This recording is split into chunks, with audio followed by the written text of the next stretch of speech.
یہ سوچا تھا میرے دین کو چھوڑ کر، میری شریعت کو چھوڑ کر تو اسباب کے ذریعے سے چین و سکون کو حاصل کرے، نہیں کرنے دوں گا۔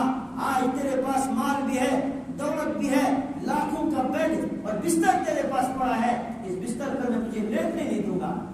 لاکھوں روپے آدمی کے پاس ہیں، بیماری ایسی لگ گئی، ڈاکٹر نے پرہیز کر رکھ دیا، اب آپ نے یہ بھی نہیں کھانا وہ بھی نہیں کھانا، سوکھی روٹی اور مونگ دال کا پانی آپ کو پینا ہے۔ اب اس سے پوچھو بھائی کھا کیوں نہیں رہا ہے؟ یہ اربوں روپے کس نے تو نے اکٹھے کیے ہیں؟ کہتے کیا کروں، شوگر بھی ہے، بلڈ پریشر بھی ہے، فلاں بھی ہے، فلاں بھی ہے۔ اللہ کہتے ہیں میرے بندے کھا، اب تو جو کما رہا تھا کھانے کے لیے کما، اب کھا کے دکھا، میں تیرا رب ہوں، میں تجھے کھانے نہیں دوں گا۔ اس طرح انسان کی دنیاوی زندگی تنگ ہوتی جاتی ہے۔ آج ذرا جس کے پاس بیٹھو وہ اپنے دکھ بیان کرتا ہے، اپنا درد سناتا ہے، آدمی سوچتا ہے کہ اس میں اس کے علاوہ اس سے بڑھ کر کوئی پریشان ہو ہی نہیں سکتا ہے، حالانکہ سب کچھ اس کے پاس ہے، اس کے بعد بھی وہ پریشان حال ہے۔ یہ تو دنیا کی سزا۔ آخرت میں وَنَحْشُرُهُ يَوْمَ الْقِيَامَةِ أَعْمَىٰ، قیامت کے دن ہم اس سے اندھا بنا کر اٹھائیں گے۔ پھر اللہ سے یہ کہے گا رب لِمَ حَشَرْتَنِي أَعْمَىٰ، میرے رب آج مجھے اندھا کیوں بنایا؟ اللہ کہے گا كَذَٰلِكَ أَتَتْكَ آيَاتُنَا فَنَسِيتَهَا وَكَذَٰلِكَ الْيَوْمَ تُنسَىٰ۔ میرے بندے میرا دین تیرے پاس آیا، میرا قرآن تیرے پاس آیا، میرے دین سے منہ موڑ دیا، میری شریعت کو چھوڑ دیا تھا۔ میرے ایمانی بھائیوں، اس دور میں اپنے ایمان کو بچانے کی فکر کریں، صرف اپنے ایمان کو نہیں بلکہ اپنی اولادوں کے ایمان کے لیے آپ فکر مند ہو جائیں، اپنی ماں اور بہنوں کے ایمان کے لیے آپ فکر مند ہو جائیں۔ دیندار گھرانوں کے بچے مرتد ہو چکے، ماں باپ کو پتہ ہی نہیں، بچے ایتھیسٹ بن چکے ہیں، کسی کو کوئی خبر ہی نہیں ہے، وہ اللہ کا انکار کر رہا ہے، وہ شریعت کا مذاق اڑا رہا ہے، ماں باپ تسبیح پر تسبیح پھرتے جا رہے ہیں، وہ تہجد پڑھتے جا رہے ہیں، ان کے نوافل نہیں، ان کی تہجد کبھی چھوٹتی نہیں، ان کے اوابین نہیں چھوٹتے، ان کے اشراق کی نماز چھوٹتی نہیں، لیکن بچوں کو ایسے ماحول میں جا کے چھوڑا ہے اور بالکل بے فکر ہو چکے ہیں ان سے، اور یہ سوچ رہے ہیں کہ ہمارا بیٹا ڈاکٹر بن جائے، ہماری بیٹی ڈاکٹر بن جائے، انجینئر بن جائے، چاہے پھر اس کے لیے اس کو اپنے ایمان کا سودا ہی کیوں نہ کرنا پڑے۔ میرے ایمانی بھائیو، رب کی عدالت میں پوچھ ہوگی کلکم مسئول وکلکم مسئول عن رعیتہ، ہر آدمی نگراں ہے، ہر آدمی ذمہ دار ہے، اس کو اس کی ذمہ داری کے بارے میں پوچھا جائے گا۔ گھر کا ذمہ دار آدمی ہے، اس کو اس کی اولاد کے بارے میں اللہ کے یہاں سوال ہونا ہے کہ تو نے اپنی ذمہ داری کو کتنا پورا کیا، اپنی اولاد کی تو نے کتنی تربیت کی۔ رب کی عدالت میں آپ سے یہ نہیں پوچھا جائے گا آپ نے اپنے بیٹے کو ڈاکٹر بنایا تھا کہ نہیں بنایا، بیٹی کو آپ نے ڈاکٹر بنایا یا نہیں بنایا، بیٹی کو آپ نے فلاں بڑے سے بڑے اسکول میں ٹریننگ کرائی یا نہیں کرائی، نہیں، بلکہ وہاں یہ سوال ہوگا آپ نے اپنے بچے کو مسلمان بنایا تھا یا نہیں بنایا، آپ نے اپنے بچے کی تربیت کی یا نہیں کی، آپ نے اپنی بیٹی کو پردہ کرایا یا نہیں کرایا، آپ نے اپنی بیٹی کے اندر آخرت کی فکر کو لایا یا نہیں لایا۔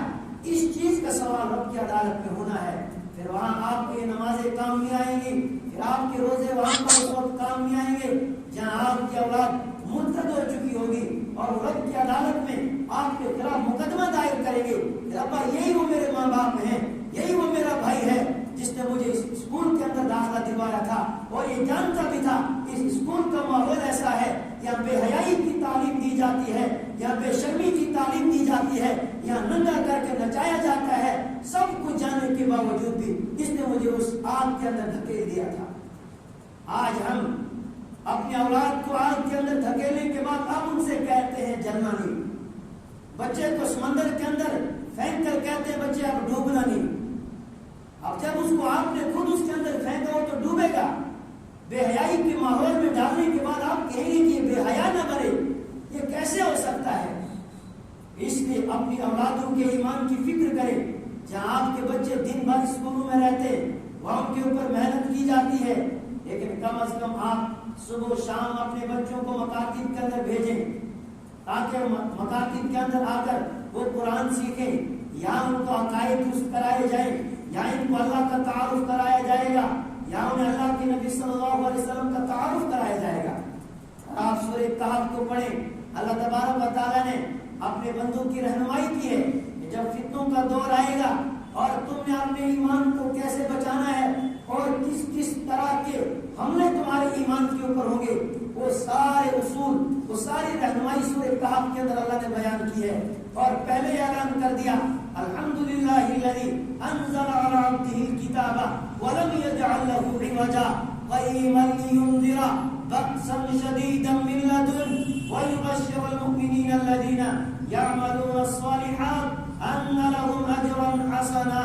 اعلان کر دیا فتنوں کے دور میں اگر اپنے ایمان کو بچانا ہے، اگر چاہتے ہو ہمارا ایمان صحیح سلامت رہے، ایک ہی راستہ ہے کہ وہ اس قرآن پاک کو آپ مضبوطی کے ساتھ تھام لو۔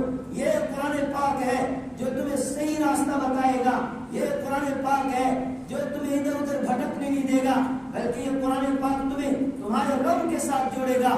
وَلَمْ يَجْعَلْ لَهُ عِوَجًا، اس قرآن پاک کے اندر کوئی کجینی، کوئی ٹیڑھا پن نہیں ہے۔ قَيِّمًا، یہ بالکل سیدھا راستہ دکھانے والا ہے۔ لِيُنذِرَ بَأْسًا شَدِيدًا، یہ قرآن پاک تمہیں ڈراتا ہے آنے والے ہر بڑے فتنے سے، ہر بڑی جنگ سے، ہر بڑی آفت سے۔ ایک تو قیامت کا عذاب اور پھر دنیا میں بڑے بڑے فتنے رونما ہونے والے ہیں، اور ان تمام چیزوں سے پہلے ہی باخبر کیا جا رہا ہے۔ پھر آگے انسان کو بتایا گیا فتنوں کے دور میں مال و دولت کے انبار تمہارے سامنے لگائے جائیں گے، تمہیں عہدوں کی لالچ دی جائے گی، ملازمت کی لالچ دی جائے گی، مال و دولت کی لالچ دی جائے گی۔ اِنَّا جَعَلْنَا مَا عَلَى الْأَرْضِ زِينَةً لَهَا لِنَبْلُوَهُمْ أَيُّهُمْ أَحْسَنُ عَمَلًا۔ اور میرے بندو، مال و دولت کی لالچ میں آ کے، عہدے کی لالچ میں آ کے، ملازمت کی لالچ میں آ کے اپنے ایمان کا سودا مت کرنا۔ اِنَّا جَعَلْنَا مَا عَلَى الْأَرْضِ زِينَةً لَهَا لِنَبْلُوَهُمْ أَيُّهُمْ أَحْسَنُ عَمَلًا۔ یہ دنیا کی زیب و زینت، یہ دنیا کی خوبصورتی، یہ بڑی بڑی عمارتیں، یہ سرسبز و شاد، تم سبقت کرو اس لیے کہ وہ دن آئے گا۔ فرمایا کہ تم یاد رکھو تمہارے اوپر اندھیری رات کی طرح فتنن فقطع اللیل المظلم، کہ تمہارے اوپر رات کی تاریکی کی طرح فتنے رونما ہو جائیں گے۔ اور ان فتنوں کے دور میں یصبح الرجل مؤمنا ویمسی کافرا، صبح آدمی مومن ہوگا، شام کو آدمی کافر، شام کو آدمی ایمان کی حالت میں، صبح آدمی کافر ہو چکا ہوگا۔ آپ نے فرمایا یبیع دینہ بعرض من الدنیا، کہ آدمی اپنی ایمان کا سودا، اپنے دین کا سودا چند پیسوں کے لیے، حقیر دنیا کے لیے کر دے گا۔ اور آج ہم یہ سب کچھ کر رہے ہیں اور اس کے بعد بھی ہم دعویٰ کرتے ہیں ایمان کا۔ میرے ایمانی بھائیوں، آپ قرآن پاک میں ایک طبقے کا تذکرہ پڑھتے ہیں، آپ سورہ بقرہ کو شروع سے پڑھیں۔ وَمِنَ النَّاسِ مَن يَقُولُ آمَنَّا بِاللَّهِ وَبِالْيَوْمِ الْآخِرِ وَمَا هُمْ بِمُؤْمِنِينَ، لوگوں میں سے کچھ وہ بھی ہیں جو یہ کہتے ہیں ہم ایمان والے ہیں، اللہ کہتا ہے وہ ایمان والے نہیں ہیں، جو بار بار گواہی دیتے ہیں۔ اللہ کہتا ہے اِنَّهُمْ هُمُ الْكَاذِبُونَ، کہ وہ جھوٹے ہیں، وہ ایمان والے نہیں ہیں۔ یہ کون سا طبقہ ہے؟ یہ وہ طبقہ جو صفحے اولا میں نبی اکرم صلی اللہ علیہ وسلم کے پیچھے نماز پڑھتے ہیں، جو آپ کے ساتھ ہر محاذ میں ساتھ رہے، جو زکات بھی دیتے رہے، آپ کے آگے پیچھے چلتے رہے۔ ان کے لیے اللہ کہہ رہا ہے کہ ان کے پاس ایمان نہیں، یہ جھوٹے ہیں۔ ان کے اندر کون سی کمی تھی؟ نمازیں بھی پڑھتے تھے، زکات بھی دیتے تھے، حج بھی کرتے تھے، اور ہر محاذ پر آپ کے ساتھ ہو رہے ہیں، لیکن حالات ان کے یہ تھے کہ وہ حالات کو دیکھ کر اپنا رخ بدلتے تھے۔ وہ دیکھتے تھے جیسا ماحول ہے ویسے ہی اسی ماحول میں اپنے رنگ کو رنگ دیتے تھے۔ زبان پر کچھ ہوتا تھا، دل میں کچھ ہوتا تھا، جہاں دیکھا کہ اس وقت اونٹ اس کروٹ بیٹھ رہا ہے وہ بھی اسی طرف مڑ جاتے تھے، دیکھ کر کہ آج غلبہ اس طرف ہے اس طرف مڑ جاتے تھے۔